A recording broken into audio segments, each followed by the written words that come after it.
Ladies and gentlemen, boys and girls, D-Neighbors fangirls of all shapes and sizes, I am your host, K13, aka Kyle, aka K and the J and K, and I am joined tonight by the J and the J and K. Jamie, how you doing tonight? I thought that was supposed to be a secret. I thought the Well, J and the K thing, I thought that was supposed to be, it's supposed to mean nothing. I thought it was kind of like relatable to, CM, Punk. CM doesn't really stand for anything. I thought the JK was supposed JK to doesn't stand for stand for anything. anything either. It just can stand for anything. There's no meaning. It could be Jamie and Kyle. It could be just kidding. It could be Jackass Yeah, and but you Punk. just gave away the secret.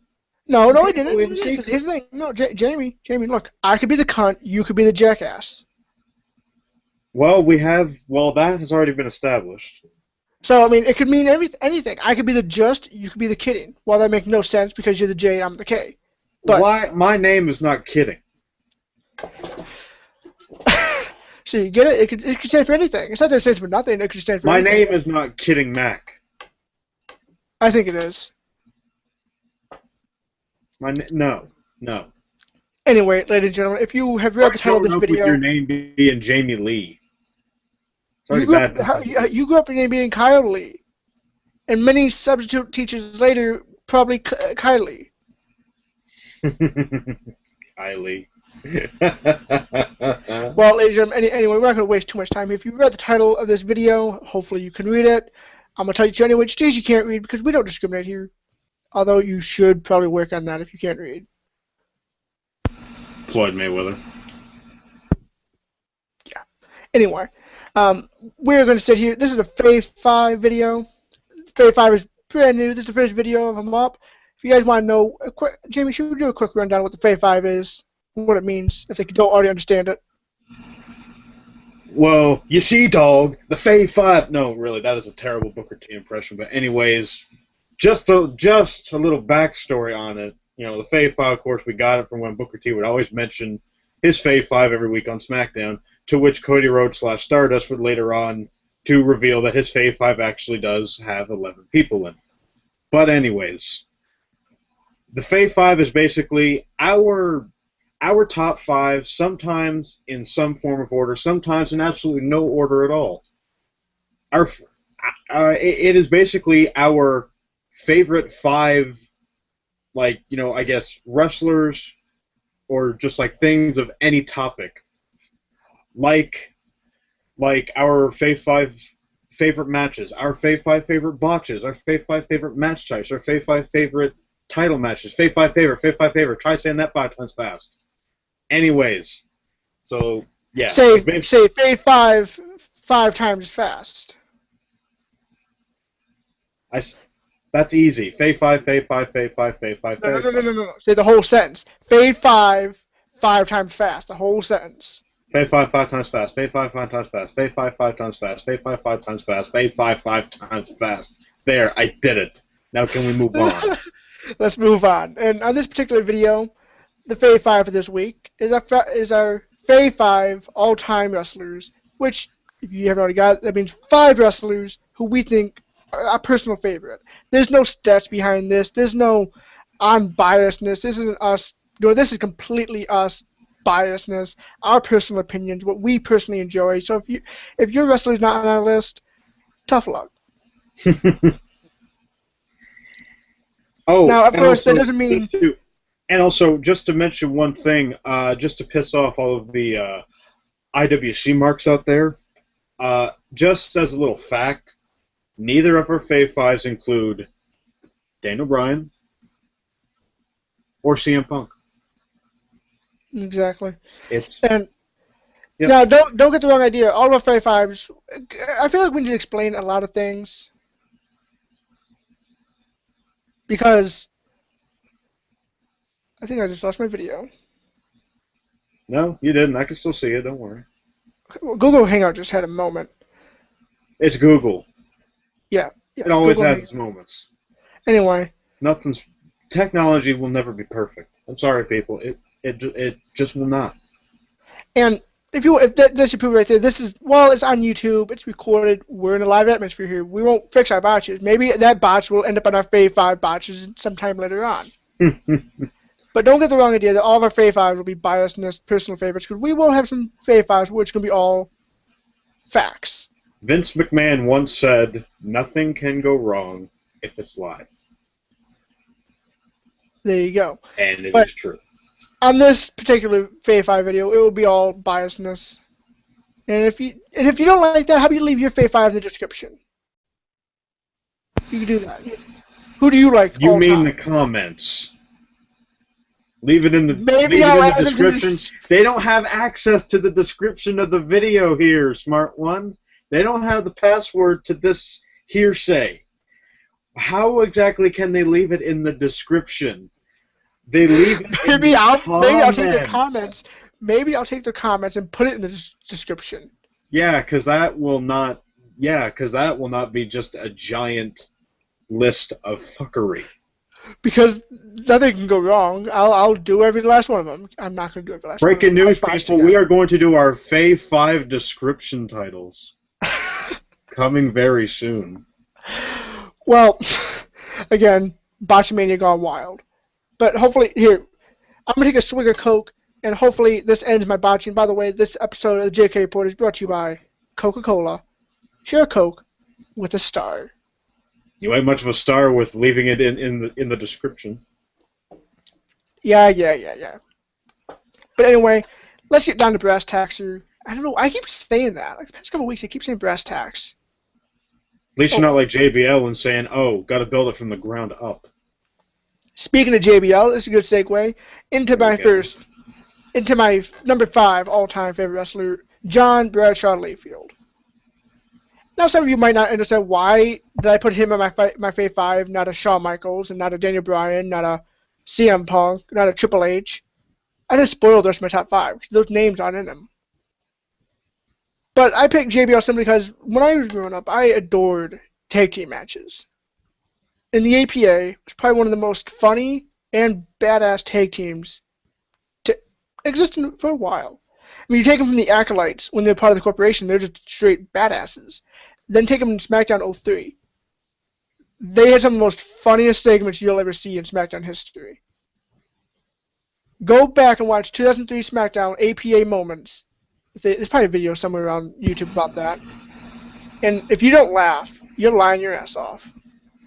You know, there's one, or like, all right, there's actually one thing that, there is one APA moment that just stands out for me. If you want, you can go back on the WWE Network, which, by the way, is only $9.99 a month. Go back to Vengeance 03. Just watch the, like, I think it's called like the Barroom Brawl, like Invitational or whatever. Like that, just that entire thing is just filled with nothing but hilarity. You've got Bradshaw, you got Farouk, you got Matt Hardy, Shannon Moore, the Easter Bunny, Brother Love, the Bashams. Not sure if Shaniqua was in there or not, but still, like some of the, like that whole thing was just absolutely just hilarious. So definitely go back and watch that. One APA moment that always stood out to me, I forget when it happened, but when you had Sky Hadi and Rikishi, they're the tag team champions, and the APA were backstage taking bets on their tag team match with Rikishi, Sky Hadi, and the Bashams. Remember that? Like 03 it happened? If I saw it, I probably would remember it. Maybe it wasn't against the Bashams, but there was a tag team title match with Rikishi and Sky Hadi went against somebody, and APA were backstage taking bets on it. Then you want another funny thing, speaking of Rikishi and Sky Hadi, go watch their poker game. There you go. I mean, the APA from SmackDown have endless comedic value. And then the thing that really separates JBL from Farouk for me is when JBL became JBL. When he went from Bradshaw to being JBL, that was the most seamless transition from like completely opposite characters you'll ever see. He fit into this completely opposite character in the JBL, the rich mogul from New York. From he used to be this beer drinking alcoholic Texan. Now he's this New York mogul. And if you go back and watch it on his WWE Championship reign, that's probably one of the best reigns in SmackDown history. When I was a kid, I wasn't a kid in '05. I wasn't that old, wasn't that young. JBL did such a good job of being a heel. I legit couldn't wait till he lost that belt. The whole time he was champion. Every time he walked away with it, I was like, son of a bitch, how? I remember, I think the last half of '04 was just dominated on SmackDown by JBL. He was champion, and the way that they booked up his last title defense on pay-per-view from '04, he had JBL, Guerrero, Booker T, and Taker. It was built up so great because JBL had faced them one-on-one in separate at separate times, and all of those times he screwed them over in one fashion or another.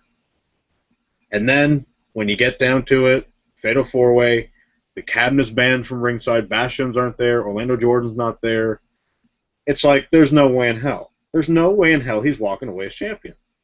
And then you watch SmackDown the next week, and you hear the bells ringing, and here comes the limo with the championship, and you're like,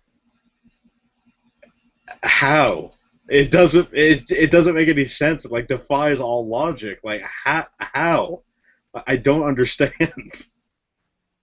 And the other thing that really did it too, like JBL, when he went into, I guess you could say like semi-retirement after that, when he took a little bit off, became an announcer on SmackDown, all that good stuff, after becoming U.S. champion and had a little decent mid-card run, he went to, when he came back to Raw, I think that's when he put a whole new level onto this jackassery gimmick he had. He mixed the perfect JBL and Bradshaw. You had the rich mogul and the badass Bradshaw. You go watch his match with Jericho at the Rumble. He whooped the piss out of Chris Jericho. You believed it. Like that's probably one of the most believable ass whoopings in the last decade. And Jericho had to get himself DQ'd just so he could finally get a piece of him. Exactly, and then the other thing with JBL, he keeps going with him. Why he makes it to my number 5 of my top 5 is simple. Like his announcing, even in retirement, I'm still being entertained by this man. You can say what you want about his commentary. I get it gets a little overbearing at times. At times it gets overbearing. But he's there. He's speaking. He's basically the IWC head at the table. Because whenever Cole treats us like idiots, you have JBL calling them out. And it's hilarious to see. It does get annoying after a while. He keeps doing it, but when it happens at the right moment, you laugh your ass off. And he does such a good job at hopping between being a heel commentator and a face commentator. Like you don't know what he is. He hops between both. He's the perfect troll because he'll sit there and you get a comedic gimmick, like a comedy gimmick, like a Santino or a Los Matadores. He'll be all for them because it's a comedy gimmick that obviously the fans don't like, so he gets behind it, even though they're faces. I'll say this: the one thing that always kind of, that just kind of irks me sometimes is whenever Torito is twerking, quote unquote. Bradshaw is all over it, like the bull's twerking, Michael. The bull's twerking. It's like, Michael, the bull's twerking, Michael. It's like, I mean, like I get the fact that that's WWE's way of trying to hop on, like like what's the latest hot trend at that time. But that was just, it just. Now, I'm not going to deny that his commentary does get overbearing and bad at moments, but I think it's overall is the good weighs out the bad. So get out your stamp and put down for number 5, JBL, for me. There you go. Now, for me to begin my top Fave 5 wrestlers of all time list, number 5, and this guy is definitely a fan favorite, and most likely will stay that way forever. It's the, now mind this very terrible impression I am about to do here. Ooh, yeah, the Macho Man Randy Savage, yeah! Number 5, Randy Savage. This like I cannot say enough about this guy. He was one of the very first wrestlers I ever saw when I became a fan. I saw I saw Hogan. I saw the Giant. I saw Bret Hart. I saw Piper. I saw Ricky Steamboat. But the one guy that stood out to me when I first got in, when I was just watching the old Coliseum videotapes before I actually began watching it on a weekly basis, was Macho Man Randy Savage. Because his character, just his demeanor, just the voice that he used, ooh, yeah, just all that, just like all that, just everything that he did was just awesome. And like really, I think that that's the thing that he is going to be remembered for the most is his character, the way that he presented himself, and him and Elizabeth, I still think is the number one couple in all of wrestling. I don't think there will ever be a couple that will top them. I mean, yeah, sure, you've had Sherry and Shawn, you've had Edge and Lita, but I honestly don't think anyone will ever top, or no, wait, sorry, no man and woman will ever top Randy Savage and Miss Elizabeth. Now, Billy and Chuck are pretty close. Billy and Chuck is a whole other topic for a whole nother day. I'm just saying now. But anyways, just there's just not enough things I can say about Macho Man. And I remember the first match I ever saw him in was it was on the same tape that I first watched of wrestling. The first match I ever saw, according to my father, the first match I ever saw was Hulk Hogan versus Andre the Giant at WrestleMania 3. On that same tape, on that same VHS tape, was Macho Man versus Ricky the Dragon Steamboat from WrestleMania 3. Arguably the greatest Intercontinental Championship match of all time, because those guys went out there and they proved you don't have to be in the main event to steal the show. You can have a 5-star match and not go on last. And that match inspired a generation of guys like Chris Jericho, who right now will definitely go down as one of the greatest workers of all time. So Savage just he was just so vibrant through my TV set, and he was just and he was just so damn good at what he did. And also, like JBL, he also was on commentary for a time in WWF back in the early 90s. And I'll say this, he was good. I don't recall very much, but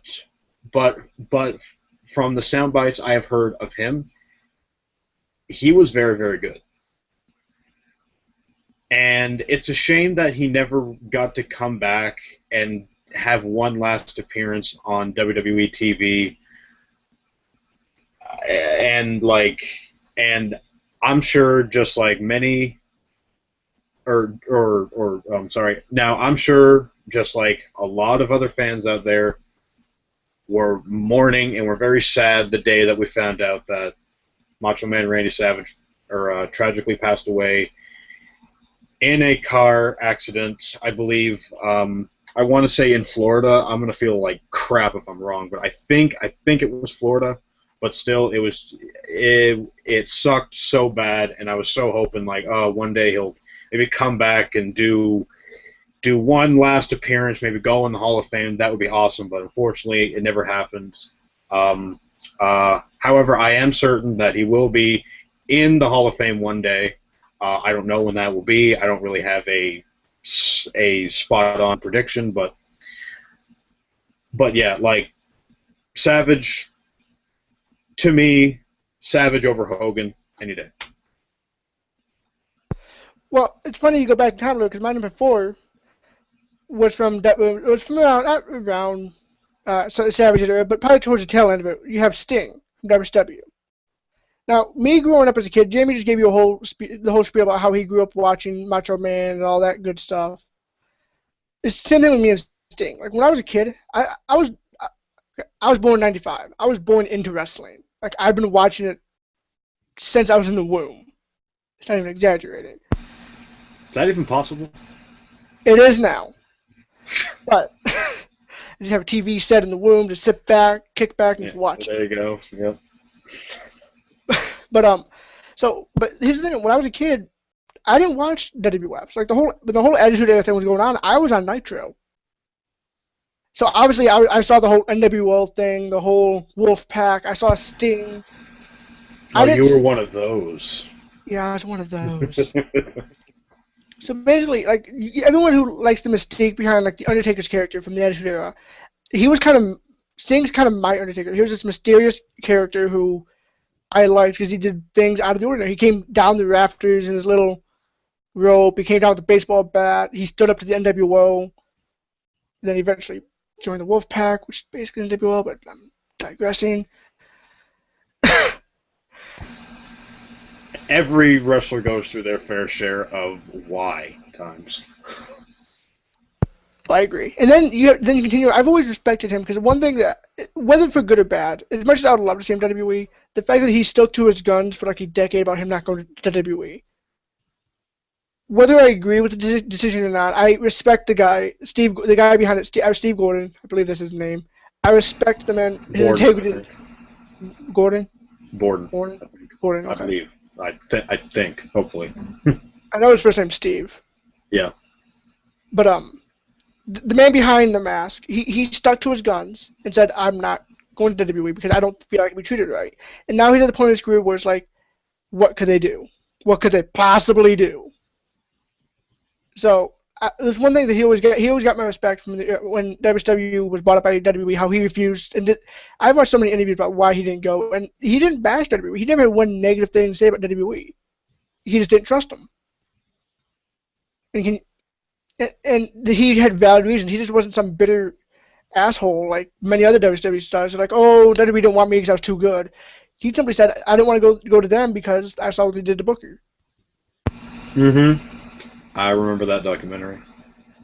He said he had a point blank, matter of fact thing that could not be denied. Whether it was on kayfabe or not, he believed that's how he'd be treated. And if you look at all the WCW guys who came over, how many of them really ever got used besides Jericho, who really didn't come over after the buyout? He came out during the whole feud. Name one star who came out who came to WWE after the buyout, who had a good run. Booker, I guess, would be your best bet. I mean, like, he became world champion eventually, but... Eventually. They bought out in 01. He didn't become world champion again until 06. Yeah.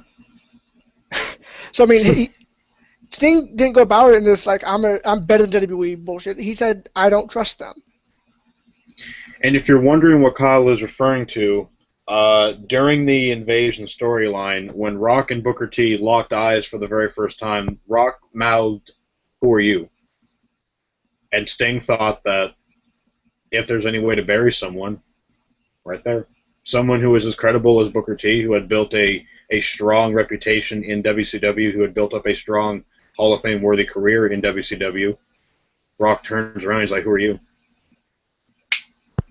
Like, exactly. So I mean, it's like he didn't trust WWE. It's not that he didn't like him. He went on to say in that interview, it's not that he had many conversations with Vince that were positive, and he had nothing bad to say about Vince. He just didn't feel it was right for him. And I respect that. And Vince, I mean, like, you know, even to this day, Vince always likes to poke fun at WCW, even though it's been 13 years. Yeah. And then he went on to TNA. I'm not gonna lie. In the early days of TNA, I adored that company. And Sting, again, part of it. So, like, Sting's always been a part of something I've loved watching. It's like Sting's just always been that figure that I've attached to. And he's not that bad of a wrestler. The dude's almost, what? He's like 50-something? I think he's in his 50s. Yeah. He's in his 50s. Which makes sense. Which makes sense because you said he's 50-something. Yeah. Never mind. Well, either way, he's way past his prime, and yet he can still put on good 3 to 4 star matches. Who can say that?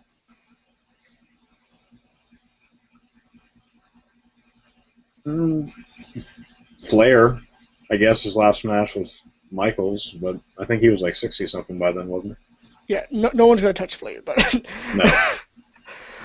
That's one thing why Sting has to make it on this list, simply because the inner TNA and WCW mark inside of me it has to go to Sting. So, Jamie, enlighten us on who your number 4 is. All right, my number 4 here, people, is none other than the only Olympic gold medalist in WWE history, and his name is Kurt Angle. Kurt Angle will undoubtedly go down. Suck. You suck. You suck. He will undoubtedly go down in history as one of the greatest in-ring performers of all time, and as one of the greatest actors of all time. Now, when Kurt Angle first came into WWE, of course, you know, at that time, I believe he debuted in '99, if I'm not mistaken, and he had won the gold medal in Olympic freestyle wrestling 3 years prior. Now, of course, like, you think, like, he still has that, he still has that he still has that wrestling style in him, because Olympic freestyle wrestling and WWE are completely different. They are completely separate. So if you're in middle school right now hoping like, hey, I can take wrestling class and be like John Cena, we just broke your dreams. Yeah, I'm just saying, because WWE, even though, yes, wrestling is, I guess, is really the primary thing of it, it's also called sports entertainment. Yes, it is a form of sport, but you're also trying to tell a story and to be entertaining, which is why it's sports entertainment. So, and Kurt Angle, he made the transition from Olympic freestyle wrestling to sports entertainment, and he did it, I want to say he did it with perfection. He did so well, and he came in, he was this cocky guy. It's like, yeah, I'm representing the good old US of A, and, you know, I'm this Olympic champion. It's like, oh, I'm so high and mighty and stuff. And Kurt, my favorite thing about Kurt is that a lot of people can play the nerd character and suck. Kurt Angle can play the nerd character and hit it out of the damn park. He did so well with being a nerd. I mean, he was like a prime example would be go back on YouTube, or if it's on the network, just go back and watch the old backstage skits with him, Steve Austin, and Vince McMahon. There is no like better way of describing Kurt as like the pro nerd than those skits, because at that time both Angle and Austin were both trying to win over the affection of Vince, and Angle was, and I just remember the cowboy hat thing where Austin gave Vince a cowboy hat and Austin had his own, and he gave Angle his own, and Angle was like this tiny ass thing, and basically something that like you would see on a doll, have this little hat thing with like, I want to say like a string or whatever. It goes down like down right here. And Angle played it off so well. He's all like, I feel like a real cowboy. Yippee-ki-yay. Some of the stupidest stuff, but you couldn't help but laugh. But that's only part of it. Got milk? Got milk. Just YouTube Milkomania. That is an underrated segment. That does not get talked about enough. I mean, Kurt Angle doused the entire alliance with milk. Steve Austin, Stacy Keibler, Stephanie McMahon, Taz, Rhino. I think I believe Heyman was in there as well. It was absolutely hilarious. But anyways, but that was only part of what he could bring in the ring. I really cannot remember a bad Kurt Angle match. I think similar to Shawn Michaels, when you think of either of those guys, bad matches do not come to mind. Like when you think of Shawn Michaels, you think his Iron Man match with Bret Hart, you think his match with Triple H at the Rumble, Last Man Standing. You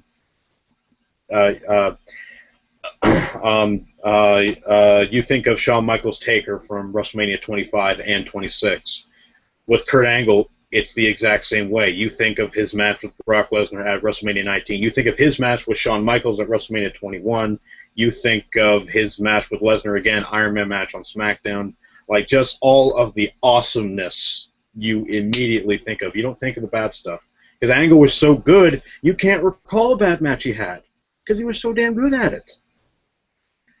And I'm still clinging on to hearing his theme song one more time on WWE TV, and I'm hoping it happens very soon. I think I've heard that there were like inner talks going on, like he's talked to Triple H, he's talked to Vince. Of course, both guys practically didn't really give two shits. But I'm hoping that, you know, they will just finally just like calm down about it and just let him come back, because I want to hear that music one more time. And if I hear that music again, I'm gonna flip shit. We can agree on that. Now, moving on to the Fave Five, and also if you're listening, watching, listening, you're kind of doing both, and you wanna comment on our Fave Five, feel free. Do you agree with what we've said so far? Jamie said 2, I've said 2, I have JBL and Sting. He has Macho Man and Angle. Do you agree on these so far? There's two out of 5, and I'm about to go into my third one. Let us know what your top 5 is too. We want to hear from you guys. Leave it down in the comments or tweet us at ReadyK13 at Jamie Lee Mack. Let us know what you think. What is your favorite 5 all time? But moving forward. If Tyler Rex is anywhere in there, I will be harshly judging you. Agreed. I agree. I won't be judging you because you like him. I'll be judging you because you know who he is. Uh-huh. Now, moving on to my number 3. Honestly, this goes back to my thing with tag team wrestling.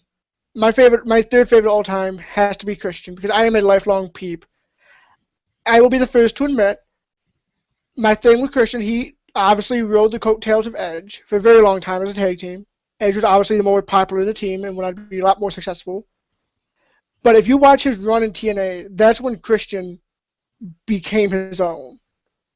Like, I don't think he's ever had one really good run in WWE, but his run in TNA validates everything about him. The dude can work. The dude can put on amazing matches he's one of the people who you can put in any match against anybody and it will fit. Like, I don't think he's ever had one terrible match. Like, he has not had that many 5-star matches, but I don't think he's had that many God, can this match end matches. And then the dude's hilarious. As a heel, is a tad overplayed, but him as a face, he's awesome. He reeks of awesomeness. I want to say my favorite Christian moment, actually, my favorite Christian moment is actually from the 2005 Rumble when he's doing that little battle rap with Cena. Yeah, sure. Ultimately, Christian, lost, but still, he was funny. The other thing too, one thing that stands out for Christian for me, every wrestling fan, they claim to have these amazing mark-out moments all the time. No. Most mark-out moments are this. I am guilty of that. I'm not saying no one ever has awesome mark-out moments, but most mark-out moments are like, yay, awesome, tweet, tweet, tweet, tweet, tweet, tweet, all caps, all caps, all caps. Many letters in a very unorganized fashion. Exactly. So, but I can say this with all sincerity. When I saw Christian win the World Championship at Extreme Rules 2011, I was off my seat crying. When I saw him climbing that ladder, I was in tears. There you go. Christian, he's not my number 1 yet. I think he'd give me the most mark-out moment I've ever had in my life wrestling. I've never cried for someone winning the World Championship. I was bawling on the floor when I saw him climbing that ladder. I don't care if that was a pity run because Edge retired. He deserved to be world champion. I remember watching. I believe I watched that show live, and I just remember just watching the match, and I'm seeing Del Rio climbing up the ladder, and I'm thinking please God, do not give Del Rio the title. Because it's not that I was against Del Rio winning. It was just that I don't think he needed it then. But I was just so dead set against Del Rio, don't win. And then out comes Edge and the Hummer honks a horn, and I'm thinking like, well, what the hell is that sound? And like, obviously it was good because the crowd was reacting positively. And there you see Edge in the driver's seat, just grinning away, just honking the horn, and say, "Hey, what's up?" And it was fun, and it was funny. And I just remember Christian shoving, or just Christian. He pushes the ladder. Del Rio falls out, falls on Ricardo and Brodus Clay, who was bleeding like a Sid, for like some reason. And then I just see Christian climbing up, and Edge is just out there outside the ring, and well, like, I don't know exactly what Edge was saying, but it was probably something along the lines of like, get up there, do it, you got this, come on. And Christian gets up there, and like his face is, and like, I can tell in his mind he's thinking like, oh my god, oh my god, oh my god, I have it. And since the Fave Five is a ripoff of Booker T, we have to give Booker T a little credit here. Booker T's commentary on that, spot on commentary. It enhanced every last bit of it. This is the best feeling you're ever gonna get. It's the best feeling y'all ever gonna get, and Christian has done it. Yeah. Spot on commentary. So Christian, most of his, I'll admit this, besides his World Championship run, which lasted the whole 2 days. You guys can't tell right now, K, because apparently someone likes to spoil the mysteriousness of the acronym. K is giving me, basically he's calling me number one, and I agree with him. I am number one. Maybe not in everyone's mind, but as mad as it still makes me that he got a 2-day run.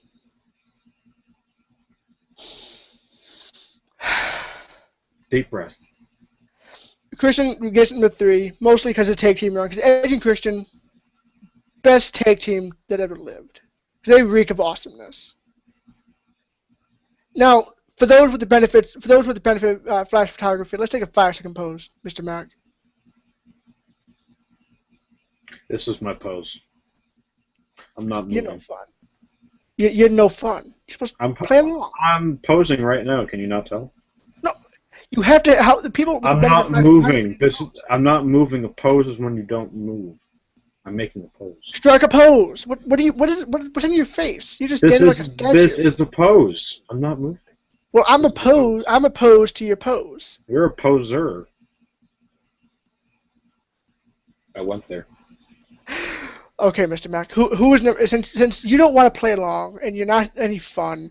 Who's your number 3?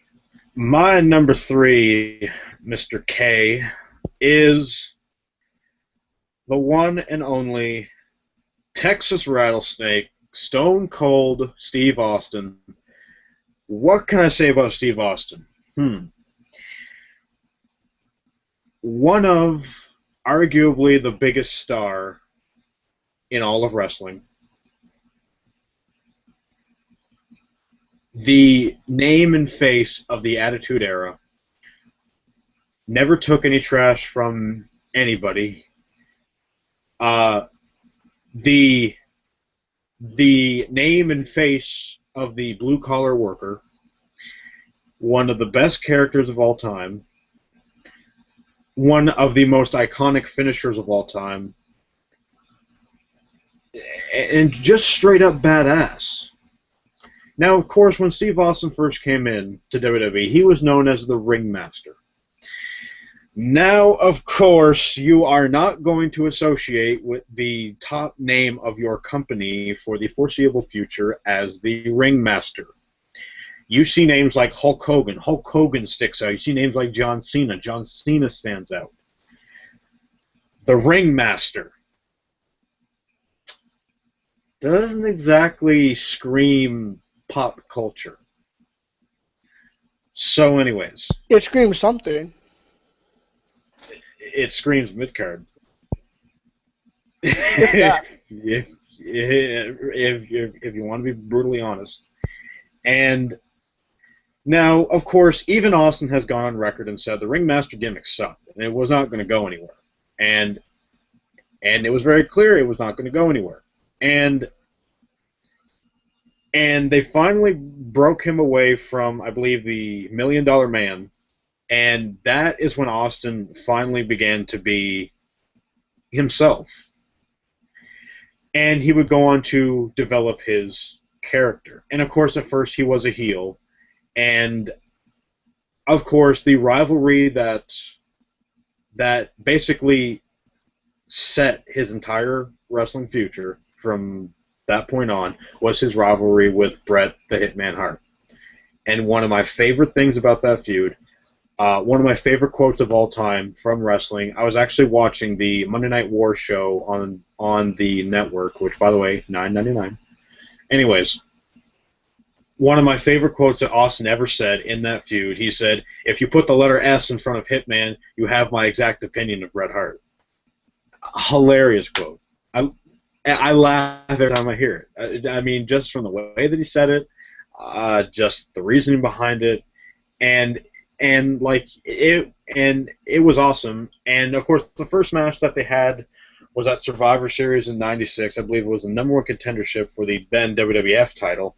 It was a good match, but I think even Bret said that they both knew that they could do more. And holy shit, they went all out. WrestleMania 13 submission match. It's one of the most replayed clips of all time. Austin in the sharpshooter, blood pouring down his face, refusing to give up. He doesn't give up. He passes out. And I think Jericho even said this on his bio. The greatest double turn in wrestling history. Bret Hart, who was then a face, and Steve Austin, who was then a heel. Bret Hart would turn heel, Steve Austin would turn face. And it was the best switch of all time because it worked. And Austin was then revered as this conquering hero because he never passed out. Now, of course, before this feud with Bret Hart, of course, the one thing that kind of kick-started everything for him was you sit there and you thump your Bible and you say your prayers, and that didn't get you anywhere. Talk about your Psalms. Talk about John 3:16. Austin 3:16 says, "I just whooped your ass." And of course, he said that right after he became King of the Ring by defeating Jake Roberts in '96. Just goes to show, just okay. For those of you that know me personally, I have a weird mind when it comes to wrestling knowledge. Like, you have a weird mind. You finally admitted to it. Well, this has been known for quite some time now. I have, and there we go. I just thumped something. Anyways, yeah, I just have this weird encyclopedia mind. But anyways, that has nothing. That's completely off topic here. Anyways, so after Steve Austin turned face, full steam ahead from there. Went on to feud with Vince, which is arguably the best feud of all time. Feuding with your boss, every blue-collar worker could live vicariously through Steve Austin, and everything that he was doing would turn to gold. Now, of course, Austin didn't of course, not all of Austin's matches were 5 stars, even 4 stars at that matter, not even 3 stars sometimes. But it was just the way that he presented himself and the character that he had. He was just so good at it. And he was the ideal guy to play this character to go against the boss. And the Stone Cold Stunner remains as my favorite finisher of all time. Because it was a move that I always marked out for.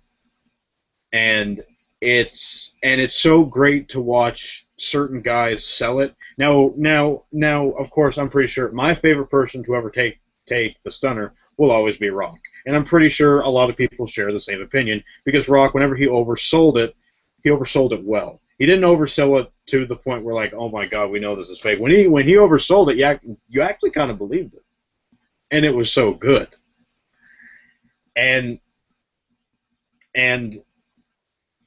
yeah, really, I think like Macho Man, there's not really enough I can say about Austin. He is just so good. He coined one of the best phrases of all time. Has one of the most iconic T-shirts of all time. Austin 3:16 has one of the most iconic chants of all time that is still used to this day. The what chants? What exactly? What? What? What? Exactly. Like one of the Yeah, okay, I get it, asshole. What? Still, What? he came up with that audience catchphrase in 2001. 2014 is still being used. It just goes to show you what kind of impact Austin had on the business as a whole. To the And frustration of many, many heels who can't cut a good promo. exactly, because they always get cut. And I believe Austin has even said, like, the best way to counteract the what chance, don't pause in your promo. Keep going. Just, like, once another thought enters, just stop it immediately and just go from there. Don't pause, just keep going. So yeah, Austin, number 3. Well, we finally made it down to the final 2. Again, if you want to share your top 5 with us, put it in the description. Because obviously it's where it Comment goes. section. Because it obviously goes in the description. Are you serious? Seriously. What's wrong with the description? I'm going to go deposit my check to the homeless shelter, I guess, if that's the case. What? Because obviously that's where you deposit checks, right? Makes sense. I mean, it Don't makes go to sense. the bank. Don't go to the bank. Don't go there. I mean, like, yeah, sure, it's always good to donate. I'm not against that, but, like, yeah, that's where everyone goes. Yep, so put it in the description. That's where it goes. Yeah, there you go. But again, share it with us. If you have an idea for another Fave 5 video, share it with us. Put it in the comments. Tweet us. We're always looking for new ideas. Talk to us. We like talking to you. Jamie doesn't, but I like talking to you. Don't ask me to do a 5-second pose. That's all I ask. You will strike a 5-second pose for the benefit of those with flash photography. I'm striking a pose right now. Yeah, I'm opposed to your pose. Anyway, Sure. moving on to the final 2 who have finally made the cut, and unfortunately none of these involve Bryan or CM Punk. Nope. Now for my number 2, Jamie already put him at his number 4, is Kurt Angle. Kurt Angle to me, I don't want to say he's underrated, but he doesn't get all the credit he needs. He's one of the best professional wrestlers ever, both in the record books and in 5-star matches. He's one of the best he's one of the best characters ever. He can do anything he wants to. He can be a serious gimmick, a comedic gimmick, a heel, a face, a jobber in TNA. He can do anything, and you love it. There's another thing he can't do. One thing that always sticks up in my mind with Angle is I'm getting tongue tied. Jamie's rubbing off on me. Oh, really? So you're just going to take shots at me when you're trying to, deliver this epic thing about how much you love Angle? Well, I kind of already did it. You're just kind of stealing my thunder. But, go ahead. Yeah. One thing that always sticks out to me with Angle is when I was a kid, SmackDown was my shit. SmackDown 02, 03, Ruthless Aggression was my shit. And watching Angle in a rap battle with Cena, go watch that. Go watch it. Oh, Lord. And then if you want a good contrast, watch that. And then watch the match with Lesnar on SmackDown in 03, the Iron Man match. Because we all know where Lesnar went in 04. Exactly. So this man can go between any different type of wrestling. And the fact is, he wasn't trained for this. He was thrown to the wolves. And it was sink or swim, and he's become one of the best professional wrestlers ever. And you have people who are always good wrestlers who don't always swim, like Bret Hart. He's a good wrestler, good technician, probably one of the best technicians. He's not good. He's not that good in the mic. I think he blows in the mic. He didn't have that good of a character. Shawn Michaels, you're nothing but a degenerate. Yeah. And then you have someone like you rarely have people with full packages, and Angle is a full package. The fact that he wasn't trained to be a wrestler, he didn't want to be a wrestler. He just kind of got thrown into like, okay, that sounds cool, I'll do it. And he's done it to perfection. Like, he didn't dream about it at 5 years old to become a wrestler. He dreamt about it when he realized, maybe I should stop breaking my neck at the Olympics. Because he did win the gold medal with a broken freaking neck. Just Indeed, he remember that, did. people. Indeed, a broken freaking neck, Bucko. Bucko. John Bucko Layfield. And the thing with Angle, one thing that always drew me to him too, better ways James kind of mentioned about him being in TNA, not being in WWE, his loyalty to TNA. Through all this crap they fucked him over with. It makes me respect the man. 'Cause the company, the founder who signed him, the guy who literally said, "Hey, come over here," stole his wife and his kids. Mm-hmm. This dude personally signs you, convinces you to come work for him, and he takes your wife. And his TNA run right now is longer than his WWE run. Yeah, let that sink in. Let that sink in. His WWE run was 7 years. TNA, or his one over there, TNA, is going on. I believe this is his 8th year. Yeah, so let that sink in. Yep. And the fact that even after they take his wife, and he obviously takes a huge pay cut between the two companies, the fact that he still has nothing negative to say about that company should speak a lot. Obviously, he's had legal issues, alcoholic issues, and all that stuff, but the fact that he's had nothing... He claims that he is doing good now, and I honestly do think he is doing well. I agree.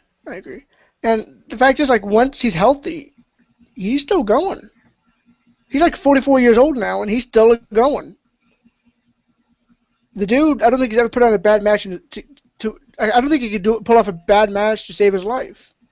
I don't think he knows how to do a bad match. If you were to walk up to me and ask me name a bad Kurt Angle match, I wouldn't be able to tell you because I can't recall one.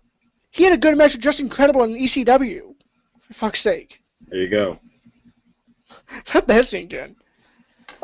Clever name, but not very clever. Anyway, that was a corny ass joke, but I made it. I think if you look at the record books, Angle's worst match is like a 3-star match. I don't even know what match that is. No, I really just cannot really I can't think of one. And the thing with Angle, very few people can pull off a full package in wrestling. We've had very few of them. You have a Shawn Michaels, he's a full package. By full package, I mean wrestling, charisma, mic skills, character, storytelling. 5 basic aspects. Very few people have every last 5. Steve Austin doesn't have all 5. Dwayne Johnson doesn't have all 5. Hulk Hogan doesn't have all 5. The only ones who have all 5 that I can think off the top of my head, Triple H, Shawn Michaels, people are going to hate me for saying this, John Cena. Yep. And Kurt Angle. And I already can hear the comment sections. Cena sucks, though. Can't do anything. Which, speaking of John Cena, before Jamie says his number 2, when we move on with the video, don't forget to subscribe to the channel, because later this week we'll be doing a career breakdown of Mr. John Cena and his entire WWE run. So, exactly. Stay tuned. From 2002 until right now. So stay tuned. Now, Mr. Mack, give you number 2. My number 2 here, Kay over there likes to refer to him by his real name, Dwayne Johnson, but I like to refer to him as The Rock because that is how I have always known him. I've known him as The Rock. The Rock, to me, is the guy that defines charisma. When it comes to mic skills, like some of the best people that come to mind, Ric Flair, Triple H, those guys. In my opinion, the best mic worker of all time is The Rock. because whenever you were doing a promo with The Rock, the only person that I really thought that could match up to him were Austin and Angle. And maybe Jericho. And Jericho as well. Like, I honestly think that those were the only three people that could ever match up to him. Just Rock. I remember when Rock first debuted. Now, like, of course, I was only the blue chipper, Rocky Maivia. Blue Chipper, Rocky Maivia, but yeah, like, all right. Obviously, I wasn't watching it live because, like, I was only 3 years old. So obviously, if I would have seen it, I probably don't remember seeing it. But I do remember when I did finally see his debut. Now, obviously, first look at this guy. He has the most, like, all right. I am not the person that should be talking about hair because look at this, like, spheric dome I have on my head of hair. But Rock's haircut, when he first came in, it looked like a loose chicken to me. but you could tell that he did have something. And, you know, he was the typical babyface at that time. Because, like, when he came in, he eventually won the IC title. And he was always like happy-go-lucky guy, like, oh, I'm just happy to be here, and I'm happy to entertain the fans. And the fans eventually saw through that crap, and they were eventually chanting, die, Rocky, die. It got that bad. And then eventually they turned him heel and put him with the Nation, with Mark Henry and Farouk and Godfather. Well, I don't believe that was his name then, but anyways.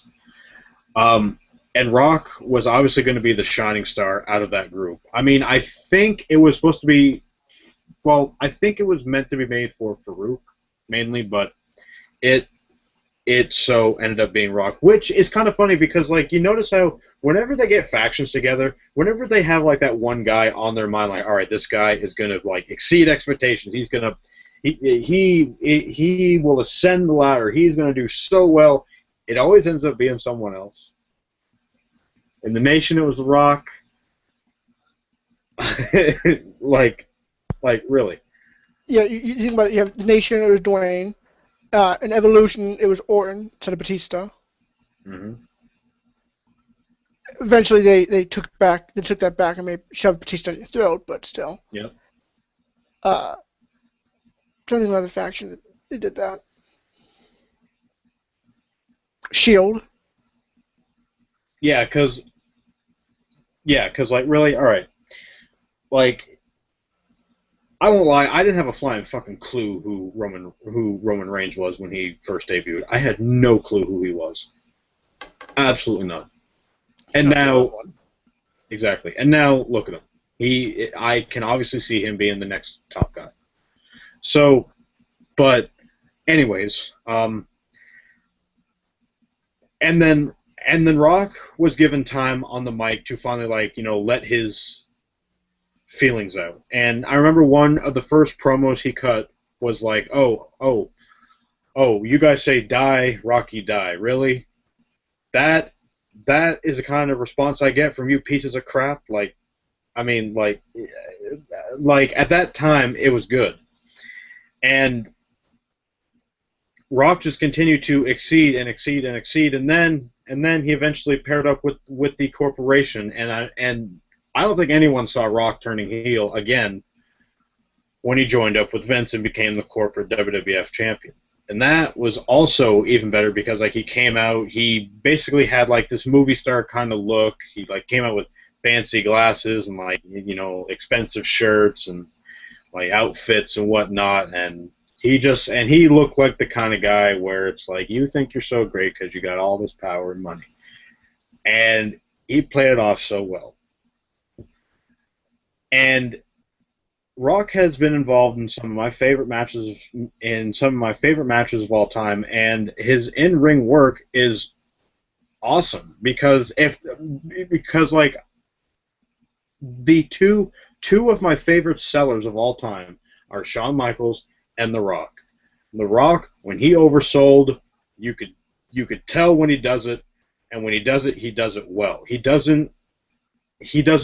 I mean, you know, it's like I said about Rock taking the stunner. When he oversells it, you kind of believe it. He doesn't oversell it to the point where it's like, all right, we get it.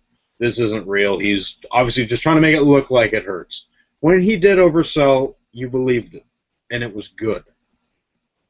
And that wasn't always the case. Like, eventually he would, like, you know, kind of be, he would kind of be crazy with it at first, but then he would just exceed it and just go all out. And he was just so, I mean, like, really, Rock was just always so damn good. And, like, you know, of course, people do down on him because, oh, he's just a guy that was in wrestling and then, like, he got a taste, or he got one taste of the Hollywood spotlight and he was gone. Like, yeah, sure, I get that. You know, at that point, we just thought, like, oh, is he with the movie people or is he with us? And then when he came back in 2003 and when he was a movie star heel, phenomenal stuff. Some of Rock's best work ever. I believe it was the first ever Rock concert. I'll be sure to come back when the Lakers beat the Kings in May. Like, and I remember the reaction that got. That crowd went. I mean, like, Rock even said it himself. That crowd went ape shit. Ape shit. And I could tell they were, because that was some real ass heat. And Rock played it out so well. He's all like happy and smiling and shit, and he's got the sunglasses on and he's just strumming the guitar along. It was so funny. But to me, Rock will always be the best mic worker of all time in my mind. And sometimes on nights where the matches suck on TV, the promos would make you remember that show. I mean, like, there were some Raws and some SmackDowns. He's not trying to interrupt you, but when he's not being lazy and just using catchphrases over and over again, he's a pretty good mic worker. Yeah. And, you know, most Raws and most SmackDowns, I mean, hell, SmackDown, named after one of Rock's catchphrases, layeth the SmackDown. Or layeth the smacketh down, or what have you. And next up is Tuesday night via satellite. Yes, we get the whole via satellite crap, yada yada yada. But still, yeah, just Rock in my mind. There would be most Raws and most SmackDowns where the matches would be like passe. They would be like okay, but the promos would be what you would remember, and it would always involve Rock because he was so good at it.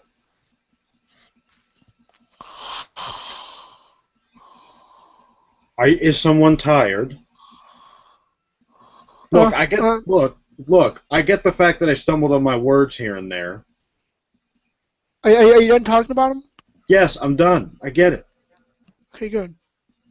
Good. Moving on. Look, people, Kyle hates Rock for the most stupid of reasons. Oh, for the most stupid of reasons, huh? The most stupidest reasons, huh? Yes. I think they're pretty bad reasons.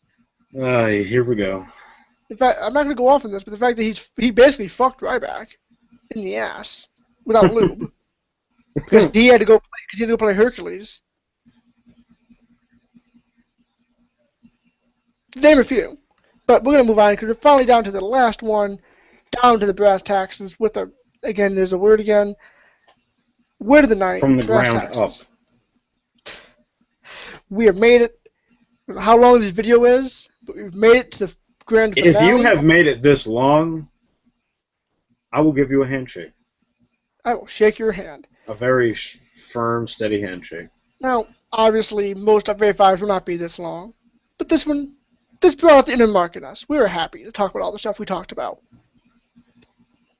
If you stick around for the whole, how long it is, thank you. But we're finally down to the grand finale. Kyle will share a Coke with you.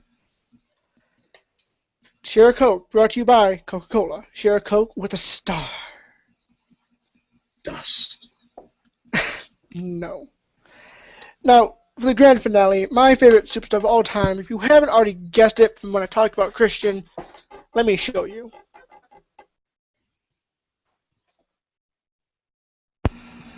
Kyle, this is YouTube. This is not some other site, because it looked like you were about to pull something there.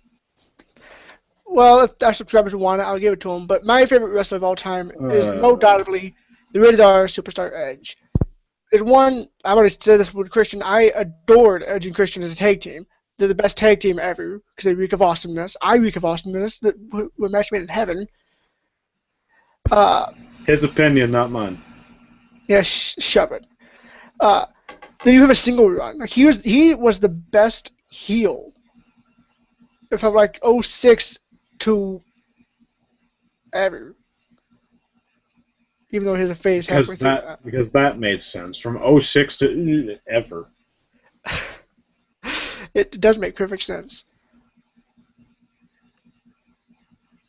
Plus, he's the only wrestler to have a live sex celebration with Alita.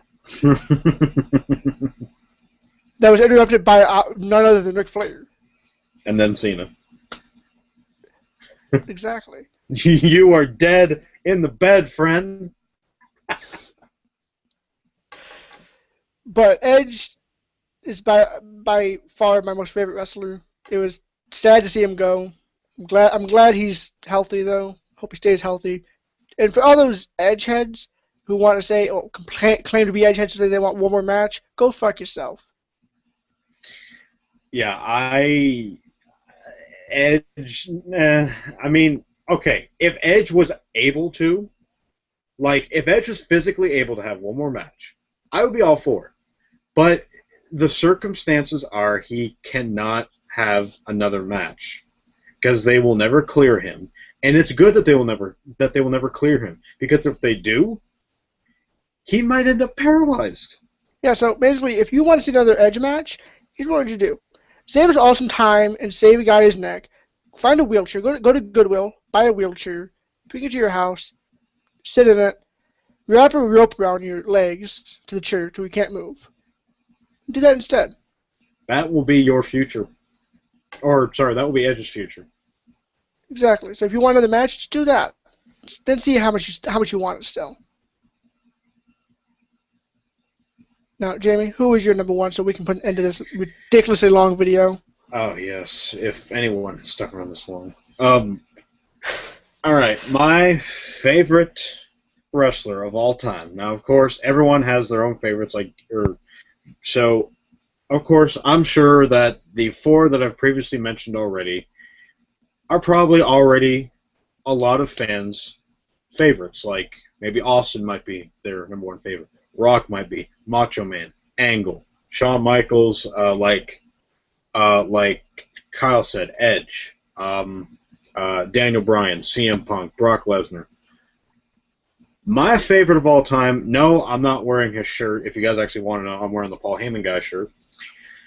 But I do have a shirt of his.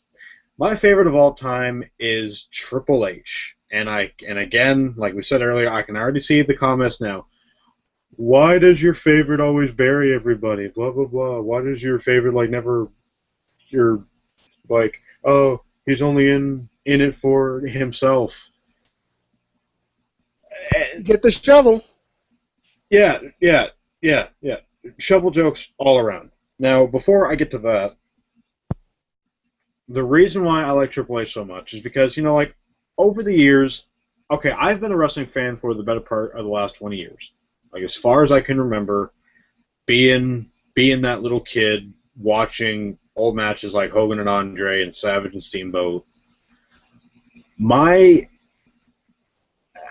I've had so many favorites over the years, like the four I just previously mentioned.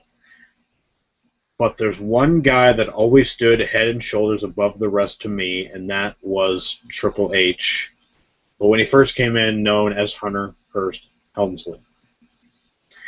Triple H, to me, I just loved everything about him. I love how intense he got. I love his promo work. I loved his face work. I loved his heel work. His heel work is some of the best heel stuff I've ever seen, because I want to say a lot, like, like a good heel should, he made you hate him.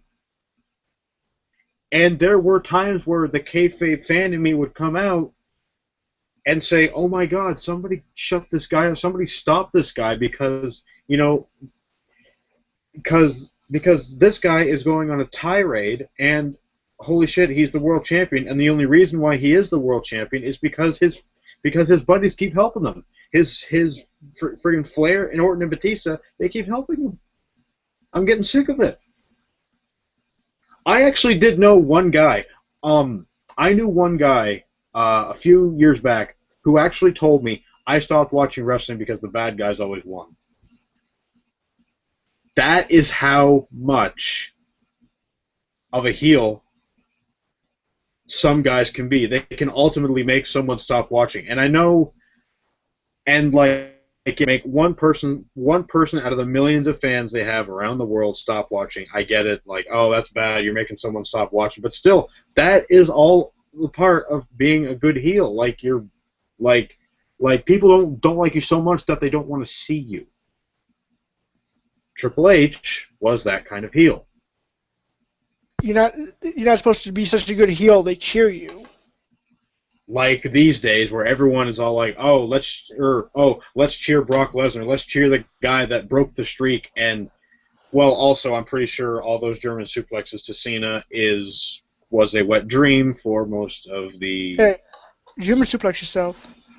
German suplex yourself, or $9.99 yourself. By the way, WWE Network. $9.99. But just to me, Triple H always stood head and shoulders above the rest. And I remember when I became a fan of his, it was No Way Out 2000. It was a Hell in a Cell match between him and Cactus Jack. It was my first ever Hell in a Cell match that I saw, and it still remains as my favorite Hell in a Cell match ever. Cause like, it was insane, and Triple H got hit in the head on top of a cell that's like what, or at that time was like what, 15 feet high, around there. Yeah, he was on top of the cell, got hit with a 2x4 wrapped in barbed wire that was on fire, hit square in the head, and not to mention, like, of course, Foley Cactus Jack was going to pile drive Triple H's head on the damn 2x4, but then he backdropped him, fell through the cell, through the ring. And you think it's funny because, like, you think that would make me a fan of the guy who took that bump. I became a fan of the guy who made him took it.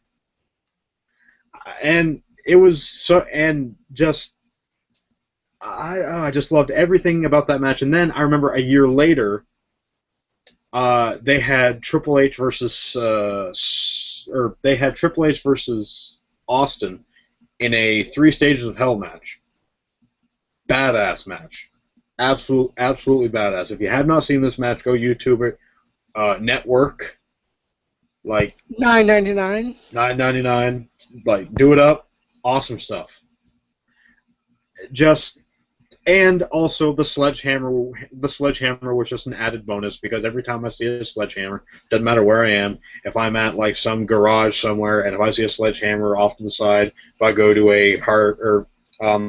if I go to a Home Depot and I see a sledgehammer, the first person that comes to mind is Triple H, because he made that his own.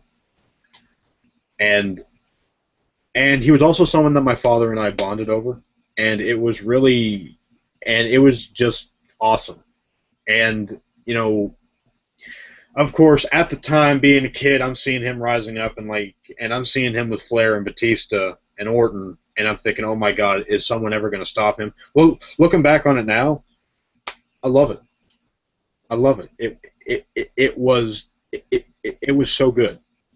And also, not to mention, he's one of the founding fathers of one of the most iconic stables of all time, DX.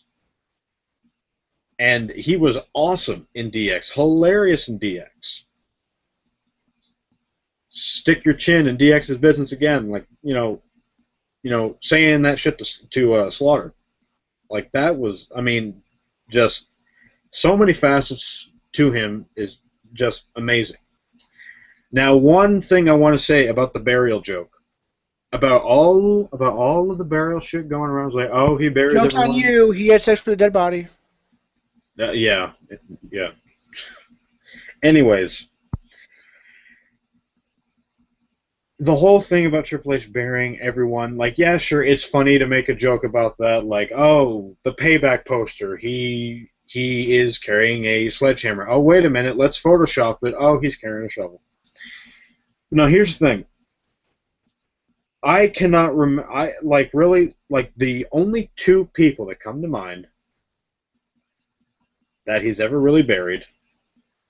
Booker T, WrestleMania 19, because everyone wanted to see Booker T win at that WrestleMania, and he deserved it, and there was no reason why he shouldn't have won, but he didn't ultimately. And he never really went much where else after that. I mean, like, of course, he did win the world title in '06, like we mentioned earlier. But, again, that was 3 years later. And the second person, Eugene. Which, when you think about it, that was a mid-card comedy act that no one was ever going to take. At best. At best, that no one was ever going to really take seriously.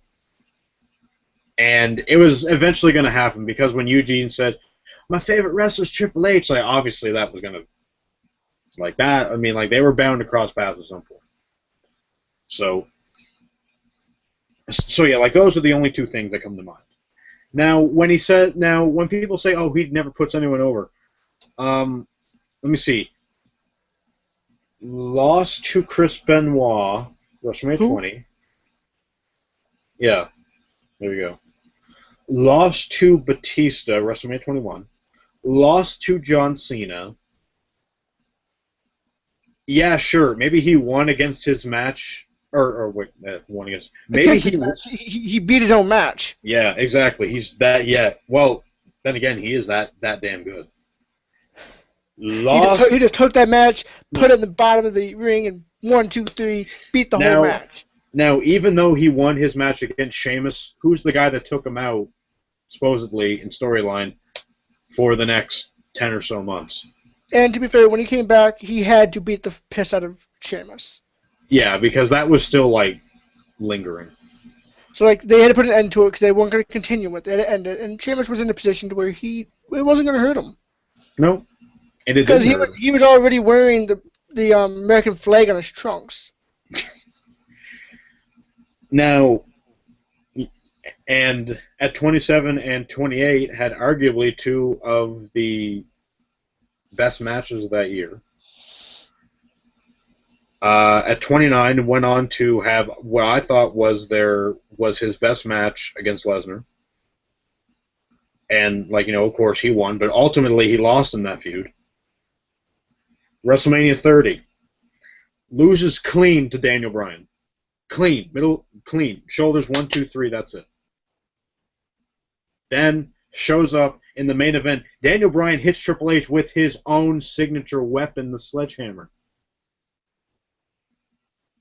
And not only that, but after his match with Bryan, he beat the shit out of Bryan after the match. And Bryan still won. And here is a little known fact for you guys. Triple H hasn't won a match since WrestleMania 29. There you go. Now, we're going to put an end to this video. If you stuck around for the whole thing, we love you. God bless you. God bless you. We didn't mean for it to be this long. What was that long? Because we're fans. We talked about what we loved. This is what we do. I can't promise you that we'll have other videos this long or we won't have shorter videos, but we'll find out what happens. There's no time limit. We do what we want.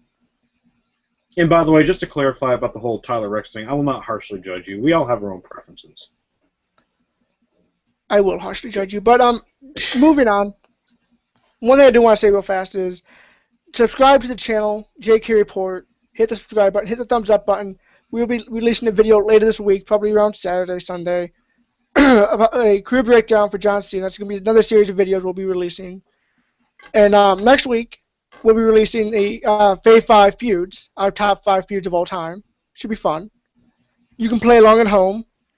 Tweet us what's your favorite feud of all time? What is it? Let us know. Tweet it to us. Put it in the comments. Or if you prefer, put it in the description. Yeah, put it in. Yeah, yeah. If you can somehow do that, put it in the description box below. Just do it. I don't know And what do you think how. about... Yeah. What do you think of this video? What do you think of our top 5? What do you think of the link to this video? Did you watch the whole thing? Did you stop halfway through? Leave the comment below. Let us If you know. watch the whole thing, I swear. We love you. Yeah. Hit the subscribe button, hit the thumbs up button, leave a comment in the description and/or comment section, your choice. Follow me on Twitter at RadyK13. Follow him at Jamie Lee Mack. I'm Kyle. He's Jamie. Peace, love, and thank you for watching this whole video. If you're listening to me right now, God bless you. God bless everyone.